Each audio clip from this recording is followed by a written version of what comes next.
আজকে আমি কিছু রান্না করব, তার সাথে আলু সজনে ডাঁটা যেইভাবে তেল মশলা দিয়ে কষানো হয়, পেঁয়াজ আদা রসুন তেজপাতা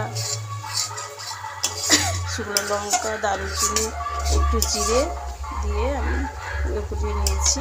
তেল ছেড়ে দিলে এবার ঢেলে দেবো। এরপর টমেটো একটা দিয়ে দেবো। টমেটো তুলে দিয়েছি। এবার আমি এঁচোড় আর আলু আমি ভাপিয়ে নিয়েছি, দিয়ে দিলাম। সজনে ডাঁটা এর মধ্যে দিয়ে দিলাম। সবই টেস্টি হয়।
আমি ঢাকাটা খুলে নিয়েছি। এবার আমি 1 চামচ চিনি দিয়ে দেব। ছোটো চামচে দেব। ছোটো চামচে 1 চামচ চিনি দিয়েছি। আমি বাটনা জলটা একটু দিয়ে দিয়েছি। নেড়ে হালকা উষ্ণ গরম জল আমি তুলে দেব। এবার আমি 2 মিনিট ঢাকা দিয়ে দেব। দেখি, আচ্ছা 2 মিনিটের আগে আমি ঢাকা খুলে দেখেছিলাম। ঠিক আছে, ঢাকা খুলে দিয়েছি। পরিমাণভাবে জল দিতে হবে, আপনারা যেভাবে খান সেভাবে জল দেবেন। ঢাকা খুলে নিচ্ছি।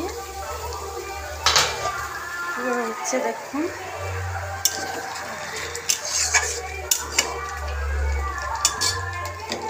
এই চিংড়ি মাছ ভাজা ছিল, এর মধ্যে আমি দিয়ে দিচ্ছি। ওহ, যা দারুণ এই সজনে ডাঁটা আর এঁচোড় আর আলু দিয়ে তরকারিটা এত টেস্টি হয়। আমি যেভাবে রান্না করছি সেভাবে রান্না করে খাবেন। টেস্টি মানে এত টেস্টি। ওর মধ্যে আমি গরম মশলা গুঁড়ো দিয়ে দিচ্ছি। এবার হয়ে গেছে, এবারে আমি গ্যাসের বন্ধ করে দেবো।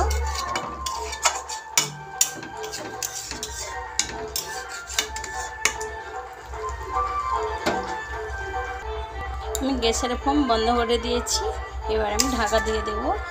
আপনারা এইভাবে রান্না করে কমেন্ট করে জানাবেন, খুবই টেস্টি হয়, এত দারুণ হয় আমি বলে বোঝাতে পারবো না, খুবই দারুণ।